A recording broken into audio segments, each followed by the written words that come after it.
I don't know who Benny Johnson is. I don't know when he quit Weezer. We'll find out. Let's see. Benny Johnson says it is an American tradition to fight for freedom, such as against authoritarian lockdowns during the COVID pandemic, via Newsmax's The Benny Report. Oh, it's Benny. It's named The Benny Report because his name.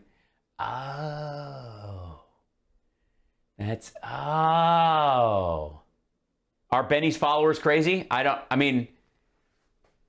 He looks like a serial killer, but we'll find out. Let's see what Benny's deal is. Hold on, I got to turn the audio up on this. Benny, tell us what's up, buddy. Ever wake up looking for a good fight? Every morning. What? You what? Do you ever wake up looking for a good fight? Well, no, not exactly. I mean, it starts with an F. If you do, you might be an American. What?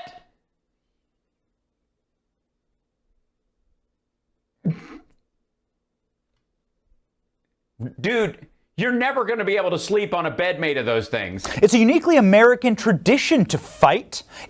What? It's a what now? I beg your pardon? You think we invented fighting? I mean, I've heard of American exceptionalism, but this is fucking lunacy. Yeah, excuse me. Yeah, I'm part Irish. That is so not true. Secondly, have you seen 300? What the fuck? It is your birthright, in fact. This country... Oh, okay. Guys, just by being in America, we just wake up in bed and just start punching. ...has kicked ass for 250 years. Give or take. Especially against fascists and tyrants. Yeah, especially against fascists and tyrants. And I guess that's why your dude only served one term. Think for a moment about your own family. Okay. It's nice. I'm having good thoughts, thinking about my family. I love my family. Chances are you have a direct member in your family who fought against fascism or a dictator in our lifetime. Yeah, a bunch of them voted last November. No other population on Earth can say that. It's very... What? No other what the fuck are you talking about? No other what do you think that... We had allies in World War II. What? The fuck? Very special. It's uniquely American. What? I'm sorry.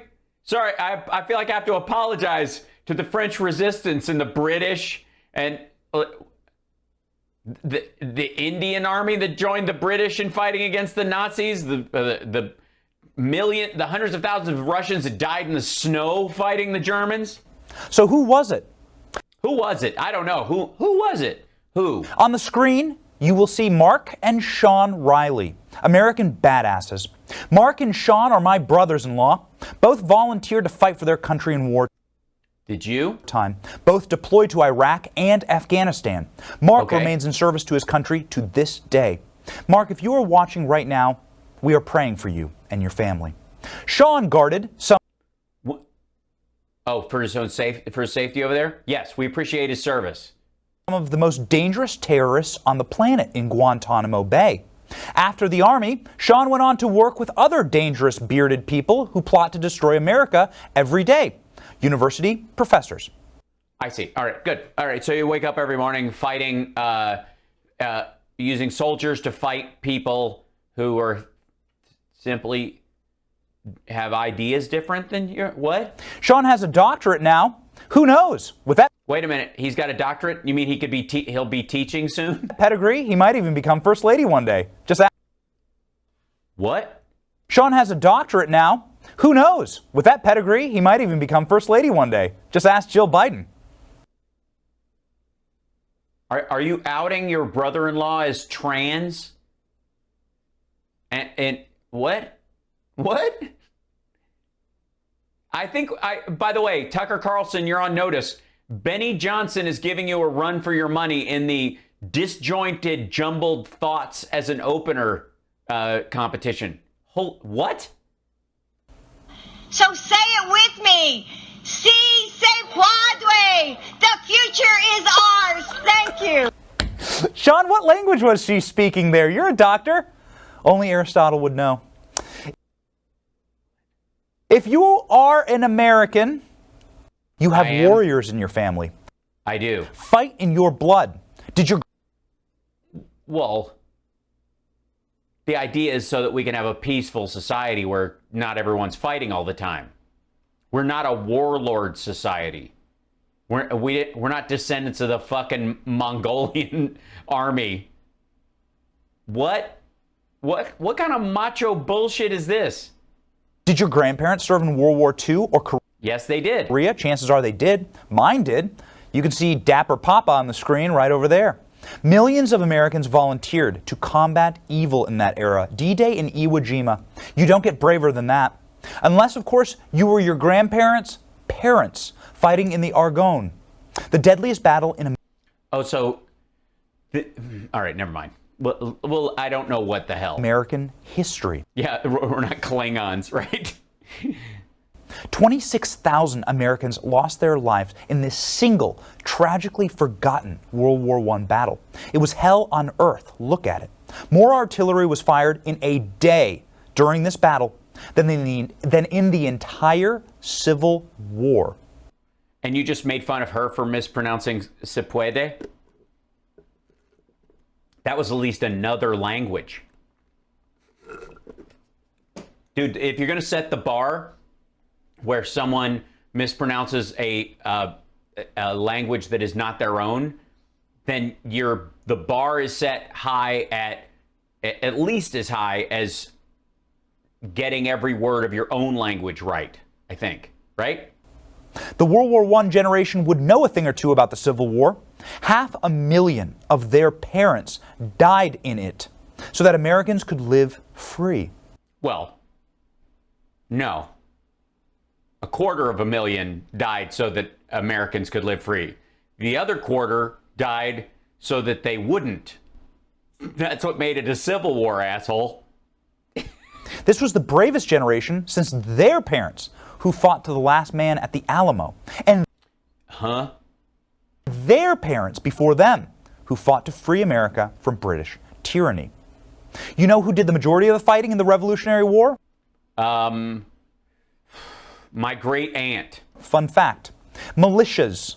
American militias. Really? That's where we're going to get to it? Is Ted Nugent your guest? Regular Americans who took up arms. They were not professionally... Dude, I'm quite confused as to why you're so small in this and this picture is as big as it is and there's so much dead space in this. I don't know what's going on here. Why this is, 'cause I know it's anecdotal, but you can just have a little picture right here because you're not actually showing. This isn't like a photograph. You're showing these things for emotional impact. Professionally trained, they were just brave. Yeah, they were just brave militiamen. We live in a renewed era of bravery now in our country, and it would... Oh, no. We're not going to start pretending that the Ted Nugent Michigan militia guys and you are the equivalent of all 5 of these because you're going to fight socialism on campus. And it would make our fighting ancestors proud. Why? Because you stormed the Capitol? Every single day. Every day. Okay, so this asshole going to the studio at Newsmax means he is fighting, not him, of course, his viewers, by watching his YouTube videos. They are equal to, if not better than, the people who died at Iwo Jima. Regular Americans are standing up to the tyranny on our own shores. We are you are what? Fighting back. Oh. Watch this patriot tiger mother in Loudoun County, Virginia, rip the bark off the racists pushing critical race. She didn't have Madison to come over and punch the bark off the tree. She had to rip the bark off it. Okay, please show me an equivalent scene to this at a school board meeting. Theory on her children. In the words of Martin Luther King Jr., I have a dream that my 4 little children will one day live in a nation where they will not be judged by the color of their skin, but by the content of their character. What? Don't listen to her. I mean, it's fine. I have no problem. She's a mom at a student. This is completely immaterial. Fear not. She's welcome to her opinion. It's a lovely thing. More participation, always better. Watch him nodding. Now I have a dream that we will implement love, not hate, or supporting another Jim Crow's agenda. CRT is not an honest dialogue. It is a tactic that was used by Hitler and the Ku Klux Klan on slavery very many years ago to dumb down my ancestors. Why don't they teach that in school? That's a good piece of history. That's a good piece of history. MLK said, judge my children by the content of their character, not the color of their skin. We're paraphrasing, but sure. This woman embodies that. Good on you, bravo. Watch this Her name's not Bravo, I'm just saying. 10-year-old and potential future president of the United States destroy his school's mask mandate and the teachers' union who supports it. Bravery in 20 seconds. Bravery. Like, this asshole is aligning people griping from their political side of the aisle at school board meetings to people who had their fucking legs blown off, who died of like blood poisoning from wounds that turned gangrenous within days because they had no medical attention. This dude is equating these two things. If there is a greater way to urinate on the graves of people who fought for freedom in this country, I can think of no better way than the Benny report is doing right now. Let's watch. She had her mask down the entire time while she was yelling at us, which makes me and all my friends very mad. This happens a lot. And it seems unfair teachers take their masks off while they yell at us kids and that we need to pull ours up. I asked my mom if there's a word for this, and she said there is. Hypocrisy. You probably saw that full clip. I encourage you to watch it. Millions and millions of Americans. Yeah, I mean, honestly, I know your grandfather thinks that his medals mean something, but this kid reading a statement that his mother helped him craft because they politically are against masks entirely it's the same thing. I mean, honestly, is it the greatest generation when they can have their ass kicked by a 10-year-old doing an anti-mask, anti-vax report in front of his school? Applaud that young 10-year-old. 10 years old, by the way. Smarter than most adult politicians. Well, certainly smarter than everybody at Newsmax, because I didn't see him flub English at any point during that after mocking someone for flubbing Spanish. That is because we live in a renewed era of American bravery. Thanks very much. I appreciate that. I talk shit about you guys every day, and I didn't think you noticed till now, but clearly you do. Americans are drawing a line in the sand. Well, only if they live in a beach community. We will no longer or golf a lot like the former president and current microblogger. Tolerate these threats to our homes, our families, our way of life. Threats to our homes, our families, and our way of life. Mask mandates at schools. What? If you are an American, it is your birthright to fight. Real Americans pick fights against tyranny. And yes, and the tyranny of your neighbor is a real thing these days, because like a person who is ignoring mask mandates and vaccines in many ways could kill more people than any in their neighborhood and in their county and in their community long term than any king could hope to hundreds of years ago, because there's millions of more people around. And fascists. This show is dedicated to the warriors in the battle for our nation's soul. And by warriors, he means people yelling at school teachers. Americans who refuse to back down. Nothing demonstrated the grotesque overreach of the political class more than the COVID lockdowns. Never in modern American history have more civil rights been trampled and more Trampled. By the way, lockdowns are basically gone. Like by Memorial Day, what you're seeing right here, and let me remind everybody that while we talk about serious topics on the show, I refuse to talk about them seriously in terms of inserious people. That what you're seeing right here is the death of a talking point. that as masks get mandates get lifted, as more people are vaccinated, as we reach a level of herd immunity that brings the possible death rate related to COVID down to a manageable level where our hospitals won't get overwhelmed and where we have treatments to deal with it when they do pop up, and that people won't have the long-term effects of this, that people who want to get vaccinated can get vaccinated, and there's enough of us that we can create a wall of immunity. They love walls and wheels against the spread of the disease into our own communities. By doing that, overall, this will all be forgotten very soon. And these guys were printing money based on complaining about this shit. More Americans been truly crushed than this period over the... What? Let's run by that again. What? And more Americans been truly... Americans who refuse to back down. Nothing demonstrated the grotesque overreach of the political class more than the COVID lockdowns. Never in modern American history have more civil rights been trampled and more Americans been truly crushed than this period over the last year. You just based on what? Truly crushed. I mean, just imagine being that lost in the fantasy of horror that you wake up. Like, this dude wakes up every morning and he's got to find something to scream at the clouds about. That what you saw, that monologue is not about COVID. It's not about those two little clips he showed. It has nothing to do with any of that. That opening is this dude's fear that his entire pile of talking points is falling apart. That he wakes up every morning for his job looking for a fight, and there increasingly is none to be had. And their biggest fear, I'm telling you, is that the infrastructure bill goes through anywhere close to the number it's expected to go through it, and it'll be $2 trillion. Trust me. Like, they might move all the stuff about home health care to a secondary bill and try to push that through, but all of the broadband stuff, all the roads and bridges stuff, all the lead pipe stuff, all the schools and infrastructure stuff that goes with it, all of that stuff is going to be passed by reconciliation. No question.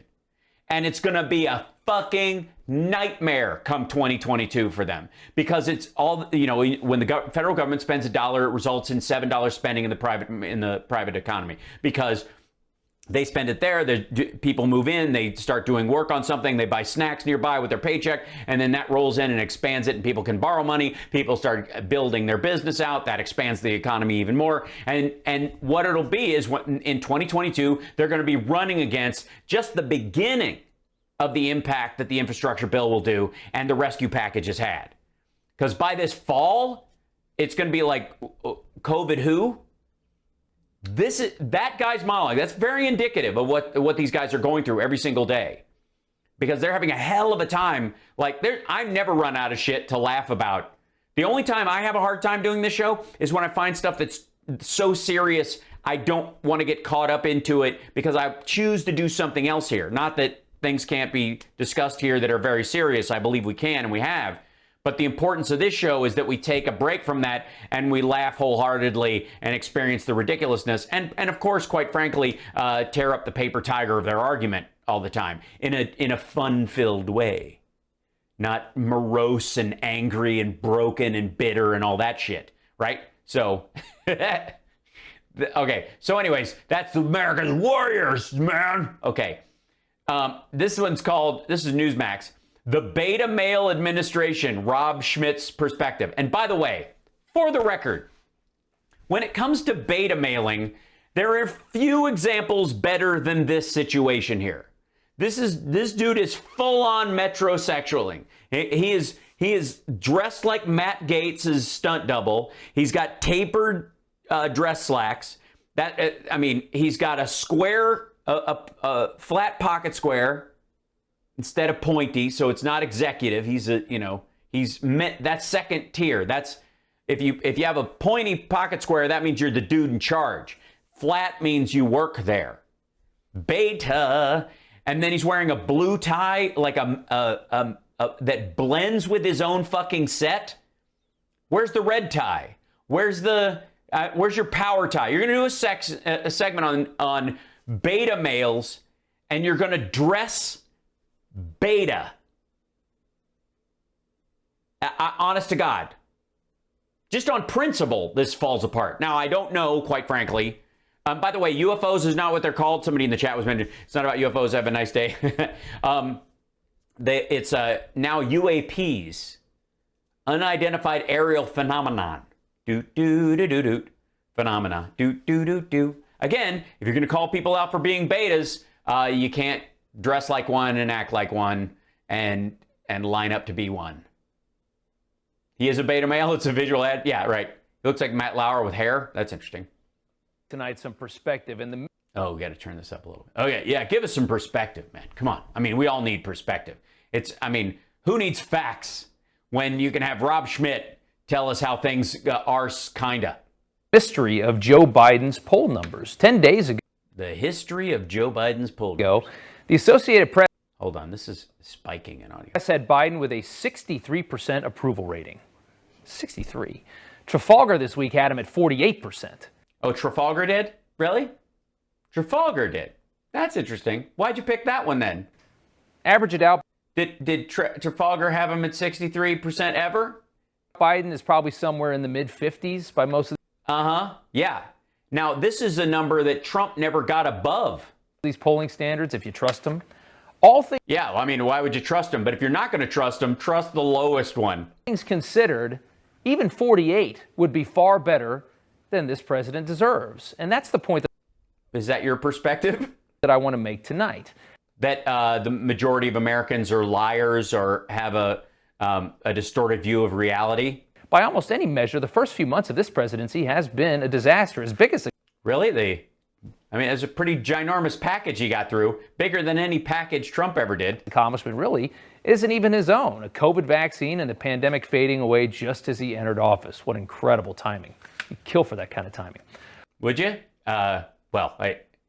You wouldn't kill, though, because you're essentially weak. I mean, seriously. I don't want to get all butch on you, but do you have any muscle tone at all? Any? Dude, I'm probably, what do you think, guys? 15 years older than him? 17 years older than him? Something like that? Other than that, though, it's been 4 months of mistakes. Big mistakes. What the White House unleashed at the southern border is one of the most moronic, self-inflicted wounds this country has seen in years. And yet he's still got high approval ratings. It might be that people recognize that that's a normal part of our immigration system. They have a comprehensive immigration bill and they want to get it through, and the Republicans are blocking it. The administration literally took Thanks, Tony.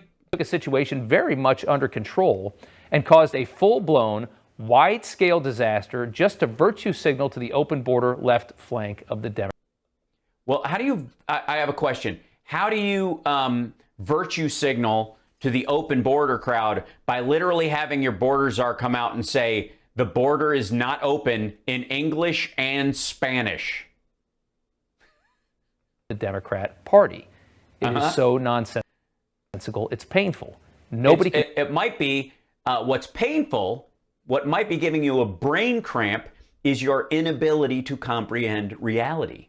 By the way, I like the money slicing machine. Did they wipe the Steve Mnuchin cum stains off of it? Figure it out. It's idiocy.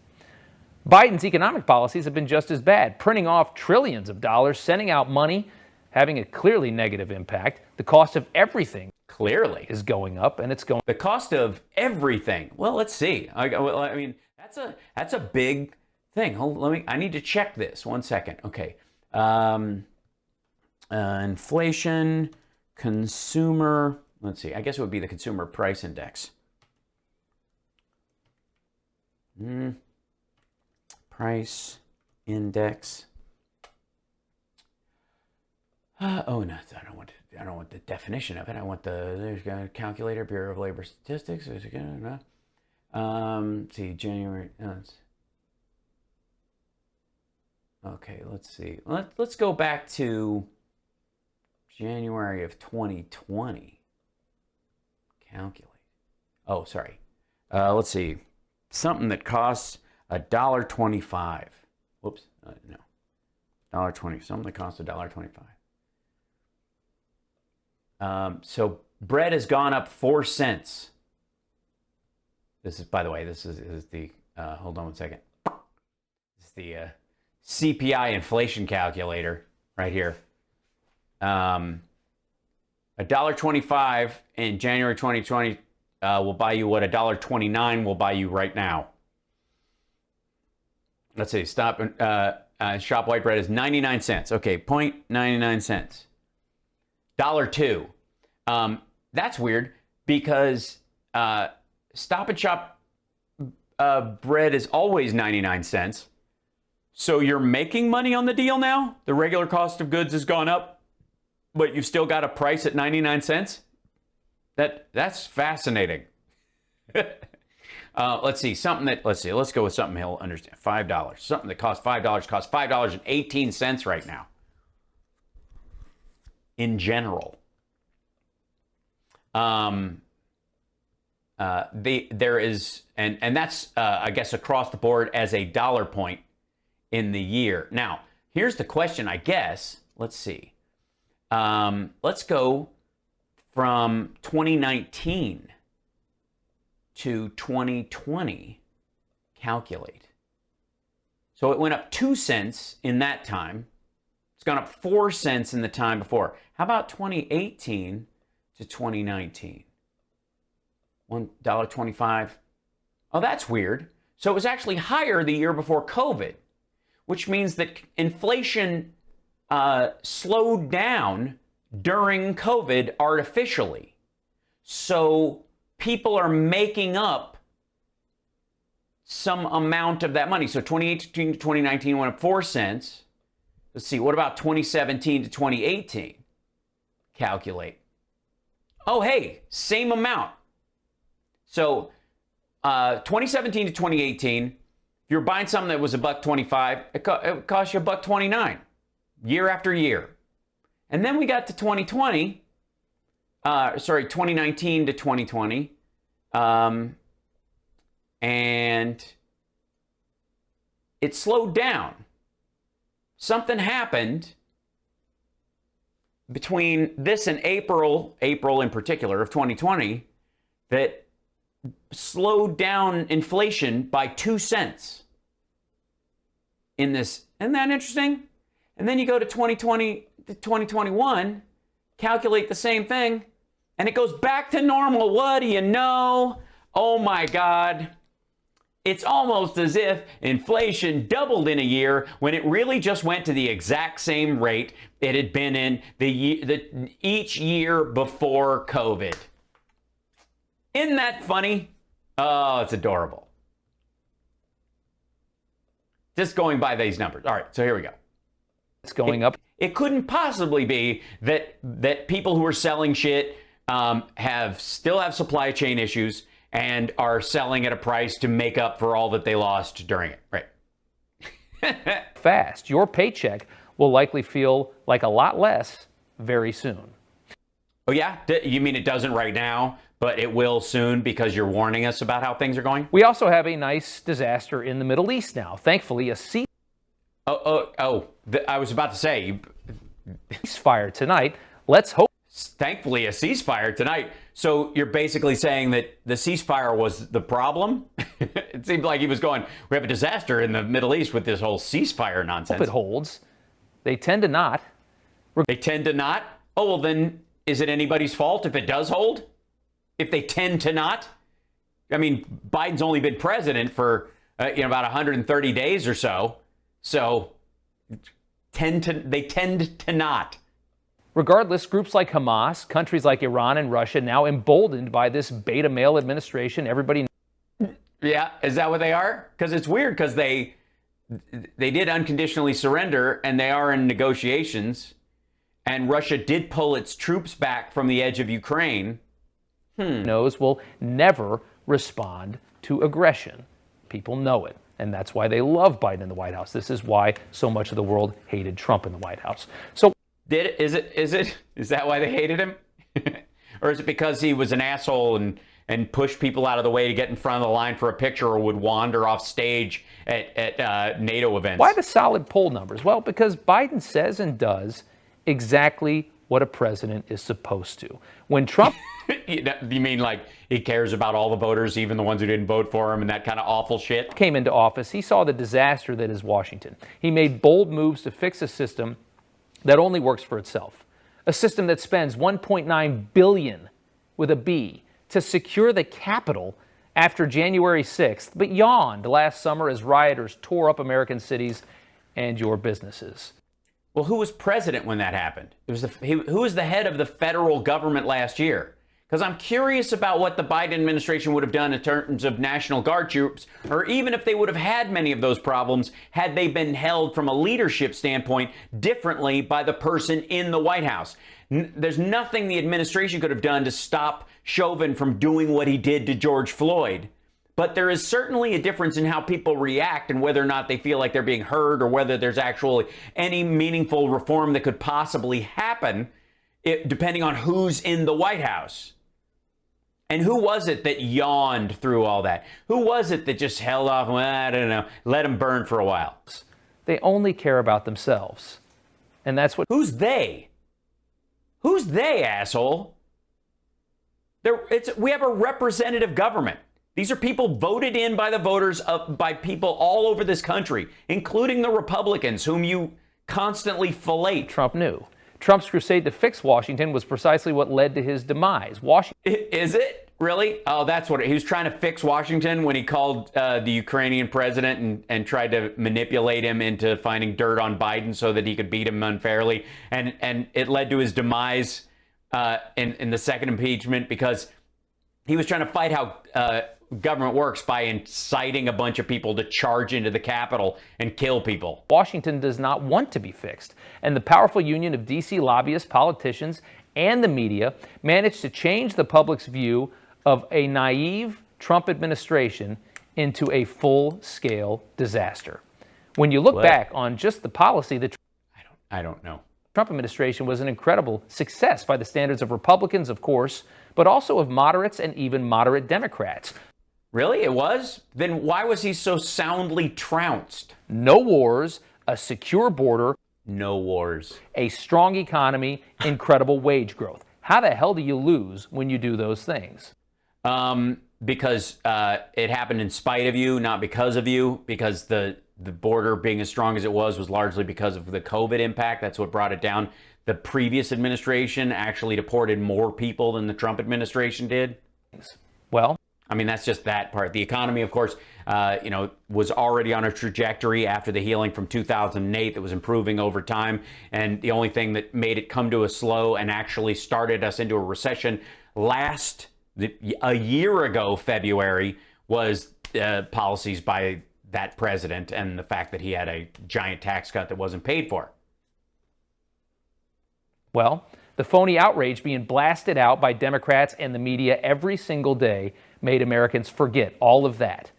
Yeah, that's what it was. It's just Democrats are such good actors that they have their phony outrage. He would have beat everybody, guys, if it wasn't for all the phony outrage he had to deal with. The greatest enemy of freedom is phony outrage.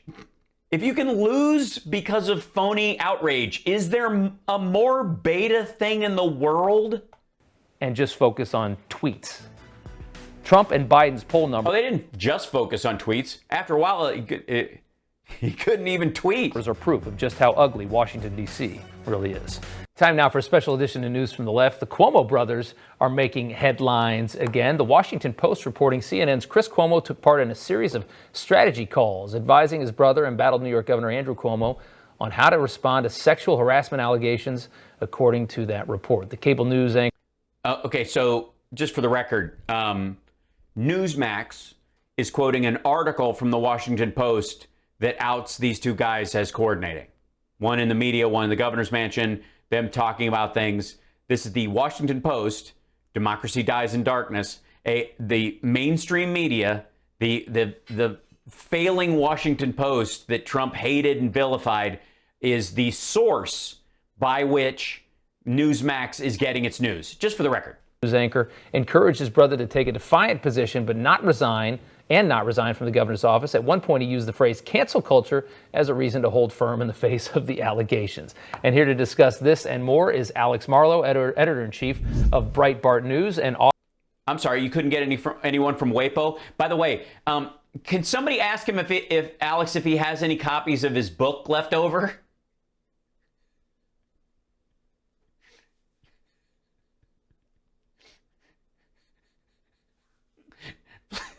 There's no one that can convince me that every piece of furniture in this dude's house are glued stacks of his book that no one bought.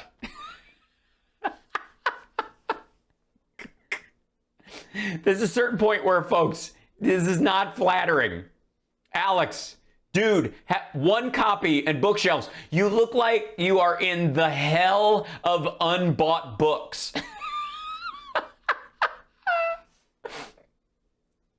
What is this flamey blood red, like, what level of Dante's hell is this? The worst sellers list. What? Seriously, come on. He's got a 2-car garage full. Hun, are we ever going to clear out storage? Why? I got more books to put in there. It's already full. Of what? Books. Fuck. an author of the new book, Breaking the News, exposing... He is? What's the name of the book? And where can I get a copy? ...exposing the establishment media's hidden deals and secrets. Dude, that's just a dick move. It really is. You can't have him sit in front of a pile of real ones and then throw up a CGI version of it, just a graphic version. That's just, hell, here's another one you can't sell. Secret corruption. Alex, welcome. Good to see you.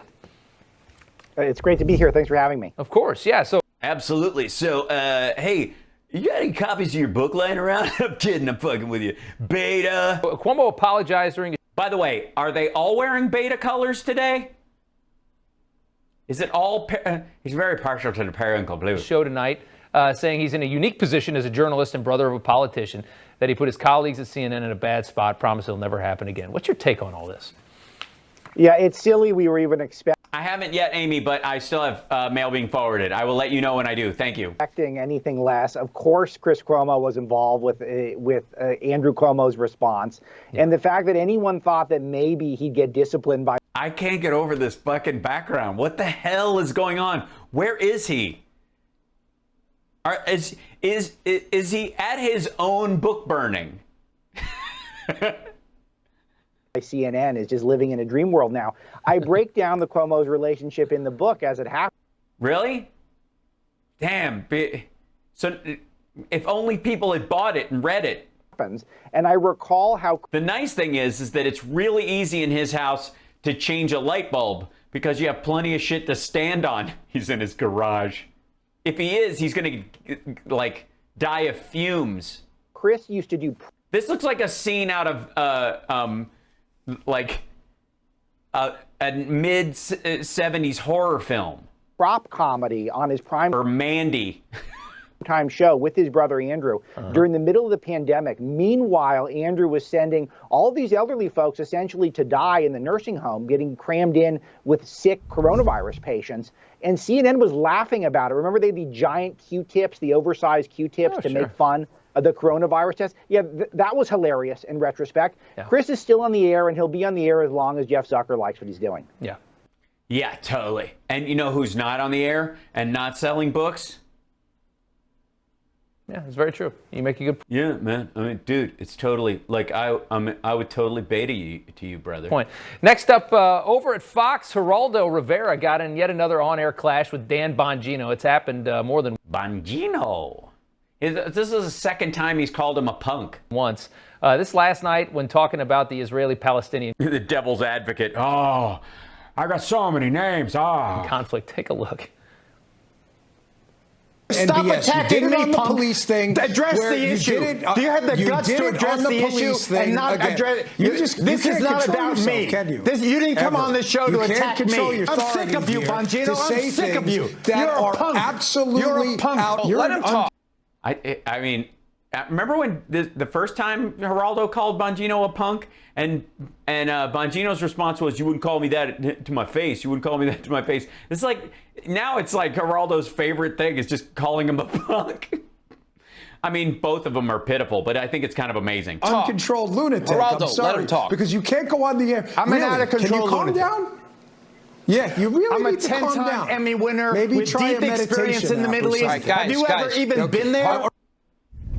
So, he gets the paper out, he's throwing it at the camera, he's getting all mad. He later had to walk back a little bit of it. Yeah, we all watched it. For the record, you're bringing this guy on to talk to you about those guys yelling at each other, and all four of you are on the same side. Pardon me while I enjoy this. Maybe try to at least, he didn't walk anything back. He turned his back, and he got very upset about this whole thing. He's really drank the Hamas Kool-Aid on this. How far off is Geraldo? What happened to him? Yeah, what happened to Geraldo? What happened to Fox News? I mean, honestly. He's just doing pro wrestling. This is a WWE routine with Geraldo, as it is so often. But this is a really tough one for people in the media who are Israel haters, because Israel did an amazing job. They were able to beat back Hamas. There were no mass casualty events, which is always bad PR for them. They blew up the AP's break room in that building, which really, why was break room? They demolished a quarter of the building. The AP in the building with Hamas anyway. Right. And by the way, Donald Trump, because they hide in the basement underneath them. Trump's Abraham Accords held. None of the Abraham Accords. I'm sorry, what? None of the Abraham Accord countries attacked? Nations got involved. It was a big... They were never involved before. Abraham Accord. ...win for Israel, and that's always very challenging for... Oh, yeah. It's always been rough in the past when Bahrain and the UAE have backed up Hamas in these fights. For the media. Certainly is. It's something to hear that. I mean, the way he thinks about it, the way the left thinks about this story, I just can't, sometimes you can kind of see, all right, you're really stretching this one. They're just off in outer space. I don't get it at all. Well, maybe that's actually a problem with your ability to comprehend reality again, and not actually what's going on. It's not the other person's argument. It's that they are literally speaking words you can't understand. Finally, Google announcing a new feature on Google Docs that'll soon be prompting users to write in more gender-neutral terms. Apparently, the assistive writing feature will give users who are writing in a shared Google Docs file suggestions to make their writing more inclusive.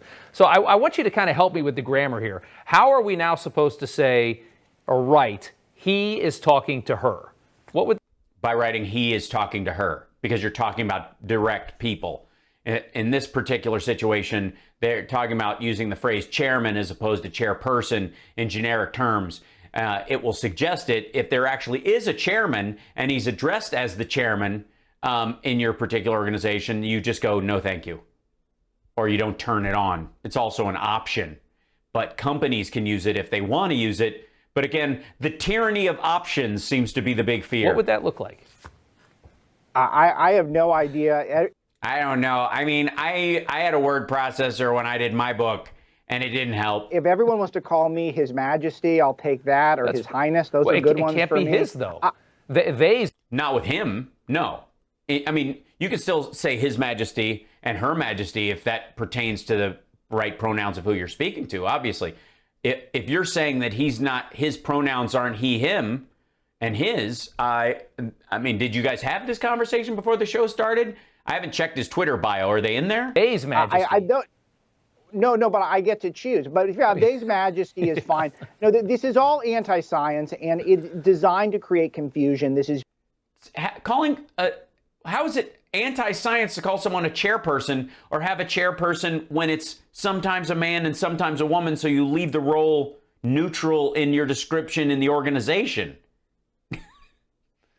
Can you imagine being this panicked every morning? This is purely out of Orwell, where you control the language in order to manipulate the public. And no, if it was Orwell, then chairman would be the word, and you would make it mean woman.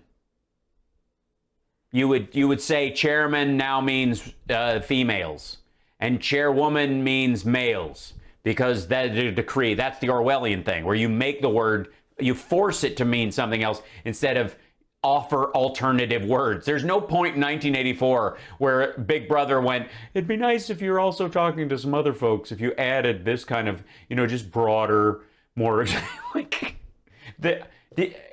I'm sick of these assholes. Like, I mean, he probably, if he has a copy of 1984, he obviously can't find it under the pile of his own. But and this is what's being done at a massive level. We have to put a stop to this. We have to stand up to this and say, you do not get to choose. Yes, I'm going to call the chairwoman a chairman.